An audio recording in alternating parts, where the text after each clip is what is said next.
Get ready with me! Akala ko pupunta lang ako para ayusin yung mga papers ko, pero nauna pala yung isang makeup shopping adventure.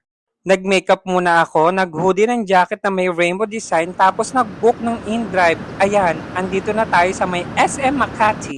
Unang bumungad BLK at Happy Skin! Pero hindi dyan ang punta natin.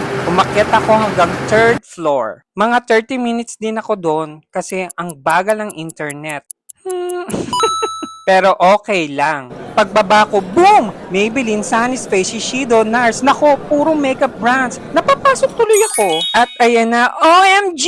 Lancome and Get Ready With Me Cosmetics. As in yung brand na laging nasa influencers. Nakita ko yung face card customizable palette. Grabe, ang ganda. Na-excite ako kasi someday gusto ko makita yung mukha ko sa tabi ng mga influencers na yun. Tinignan ko rin yung foundation at concealer kasi wala silang stock.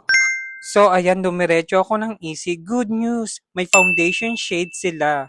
Nakabili ako ng liquid foundation at lighter concealer. Siyempre, wag na magpatumpik-tumpik. Kaya. Tapos, ayun pa, binigyan ako ng freebies. Lip Bullet Cream Cheek Blush. Thank you, Easy! Nag-ikot-ikot ako, grabe Christmas vibes na ang daming dekorasyon, very festive, very happy feels. Pero teka, hindi pa natapos bumalik pa ako ng Get Ready Me kasi hindi ko mapigilan yung customized palette case. Pinili ko yung mga brows na may bagay na eyeshadow look ko. Nahirapan pa akong pumili ng mga frost shade pero at the end, bumili rin ako ng cream foundation, blush at contour. Super bait ng sales lady, pinakompute lahat din. After that, pinarecycle pa nila yung packaging ng pens ko at binigyan ako ng 2 lip balm plus the freebies ulit, affordable mirror at ballpen. Grabe, ang saya! Sobrang memorable talaga ng excitement. Iba talaga kapag physical store mismo. Iba yung feeling, iba yung saya.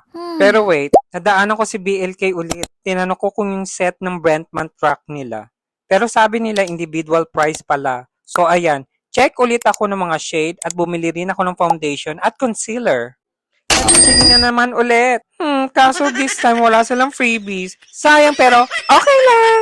Ayun, foundation day na foundation day talaga. Napagastos na naman ako pero happy pa rin kasi napaubos na yung Maybelline foundation at concealer ko para tuloy ako nag-panic buying. Anyway, that's it for today. Super saya at memorable itong shopping na to buy. Kera-gera! Says what?